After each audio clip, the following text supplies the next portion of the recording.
అందరికీ నమస్కారం అండి. Welcome to life of Shweta vlogs. ప్రతి మనిషికి కొన్ని ఎమోషన్స్ ఉంటాయండి. ప్రతిసారి మనము పర్ఫెక్ట్గా ఉండలేము. ఒక్కోసారి కొంచెము మైండ్ చేంజ్ అవుతూ ఉంటుంది. అలాగే నాకు ఈరోజు పొద్దున్నే అయితే కొంచెం డీమోటివేట్ అయిపోయానండి నేను.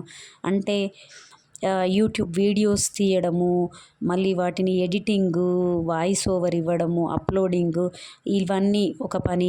మళ్ళీ ఇంటి పని చేయడము, బ్రేక్ఫాస్టు, లంచు, ఇదంతా చాలా ప్రెషర్గా అనిపించేసి నాకు అసలు ఇంటి పనులు స్టార్ట్ చేద్దామంటే చాలా ప్రెషర్ అనిపించిందండి.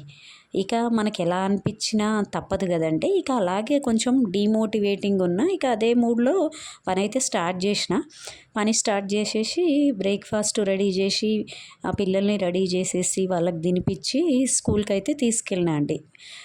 వెళ్ళాము. స్కూల్కి వెళ్ళేసి వాళ్ళని స్కూల్లో వదిలేసి నేను వస్తున్నప్పుడు అండి నేను ఒక ఆవిడని చూసిన. ఆమెను చూస్తే ఆమెకు ఒక 55 ఇయర్స్ ఉంటాయండి. ఒక ముగ్గురు పిల్లలనండి, 3 చిల్డ్రన్. ఒక బాబేమో మా పాప క్లాస్మేట్, అంటే నర్సరీ, అంటే 4 ఇయర్స్ ఉంటాయి కదా.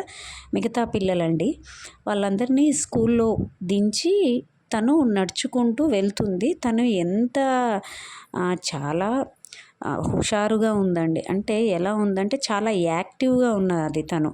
అయితే ఆ టీచర్ చెప్పారనమాట, ఈ ముగ్గురు పిల్లల్ని తనే మార్నింగ్ రెడీ చేసి తీసుకొస్తుంది, మళ్ళీ ఆఫ్టర్నూను లంచ్ కూడా తనే ఈ 3 మెంబర్స్కి ప్రిపేర్ చేసి తీసుకొస్తుంది, ఇంటిలో అంతా చూసుకుంటుంది.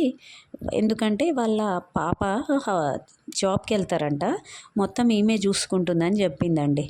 నాకు అసలు అప్పుడు నేను చాలా ఆశ్చర్యపోయినా. ఎందుకంటే ఇప్పుడు మాకు 2 కిడ్స్ అండి. నాకు వాళ్ళని చూసుకుంటూ ఉండడమే నాకు అసలు అప్పుడప్పుడు ప్రెషర్గా అనిపిస్తుంది. ఒక 55 ఇయర్స్ వాళ్ళంటే వాళ్ళు చాలా లైఫ్లో చాలా ప్రెషర్ ఫీల్ అయ్యి ఉంటారు. చాలా పనులు, ఇంకా ఎక్కువ కాలము వాళ్ళు పనులు చేసి ఉంటారు కదా. అలా కూడా వాళ్ళు ఇంత యాక్టివ్గా ఉండడము, పిల్లల్ని తీసుకురావడం, మొత్తం వాళ్ళ పనులు చూసుకోవడము, అలా చూసినప్పుడు అయితే నాకు ఎమ్మటే నా మైండ్ అయితే రిఫ్రెష్ అయిపోయిందండి.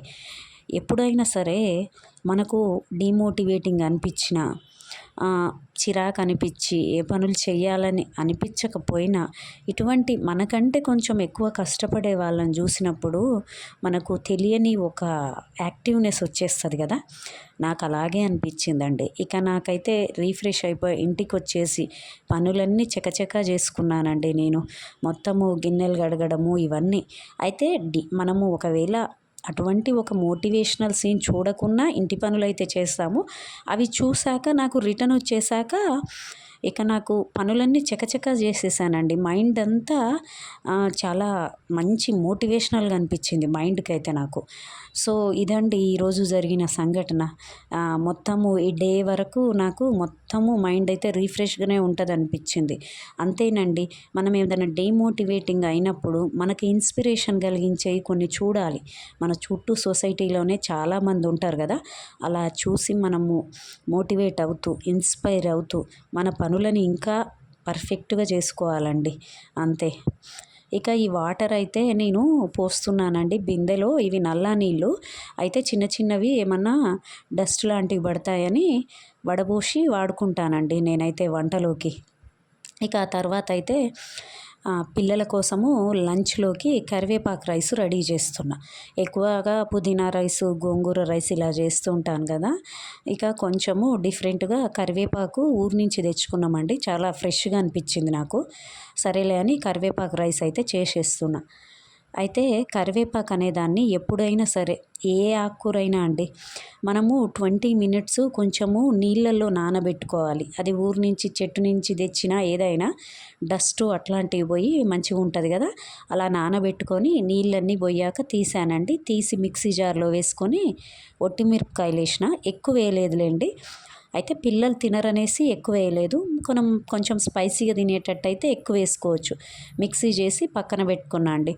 ఇక ఒక కడాయి తీసుకొని అందులో ఆయిల్ పోసేసి ఆవాలు, జీలకర్ర వేసుకోవచ్చు, శనగపప్పు ఇక మన ఇష్టం అండి, పప్పులో వేసేసుకోవచ్చు. పల్లీలు వేసిన పల్లీలు బాగా వేగనివ్వాలండి. నూనెలో పల్లీలు బాగా వేగితే మంచిగా ఉంటాయి. అయితే నేను ధనియాల పొడి మొత్తం అయిపోయాక వేయనండి. రైస్ అంతా ముందే వేసుకుంటా. నూనెలో గనక ధనియాల పొడి బాగా వేగిందనుకోండి టేస్ట్ బాగొస్తుంది. పసుపు వేసుకున్నానండి. అలాగే ఉప్పు వేసుకున్నాను. మనం ఎంత ఉప్పు తింటే అంత వేసుకొని బాగా కలిపానండి. చూసారు కదా బాగా మగ్గిపోయింది.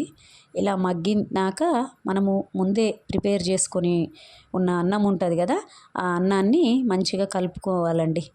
అయితే కరివేపాకు కూడా బాడీకి చాలా మంచిది అంటారు కదా, పిల్లలకు పెడితే చాలా మంచిది. అయితే ఈ కరివేపాకుని పోపులలో అలా వేస్తాము. మనం అప్పుడప్పుడు ఇలా డిఫరెంట్గా ఇలా ట్రై చేయాలండి. ఇట్లా రైస్లలో ఇలా ట్రై చేసి పిల్లలకి ఇస్తుండాలి. వాళ్ళకు కొంచెం కొత్త ధనం అనేది ఉంటుంది. వాళ్ళకు ఫీల్ వస్తుంది, అరే కొత్త వంటకం కదా అని. మళ్ళీ తిన్నప్పుడు కూడా చాలా హెల్తీ కదా. సో ఇది కరివేపాకు రైస్ చాలా ఈజీగా చేసుకోవచ్చు. మీరు కూడా ఒకసారి ట్రై చేయండి. ట్రై చేసి ఎలా ఉందో నాకైతే కామెంట్ సెక్షన్లో కామెంట్ చేయండి ఫ్రెండ్స్. ఇక పిల్లలకు లంచ్ తీసుకెళ్ళాలండి 12:20కి. ఇక అయితే లంచ్ పెట్టేస్తున్నా మొత్తము. పాపకేమో చిన్న బాక్స్లో పెట్టేసి మొత్తము కాసేపు అయితే చల్లారనిస్తా అండి. మళ్ళీ లేకపోతే బాక్స్ మూత పెడితే మొత్తం ఆవిరిలాగా పట్టేస్తుంది మూతకి. అందుకని కాసేపు ఇలా పెడతా. కొంచెం కర్డ్ రైస్ కూడా తీసుకెళ్తానండి. ఇది తిన్నాక కొంచెం ఇద్దరు కర్డ్ రైస్ తింటారండి. ఇదేనండి ఈరోజు వీడియో. ఈ వీడియో మీకు నచ్చితే లైఫ్ ఆఫ్ శ్వేత వ్లాగ్స్ అనే ఛానల్ని సబ్స్క్రైబ్ చేసుకోండి. ఒక చిన్న లైక్ ఇవ్వండి ఫ్రెండ్స్.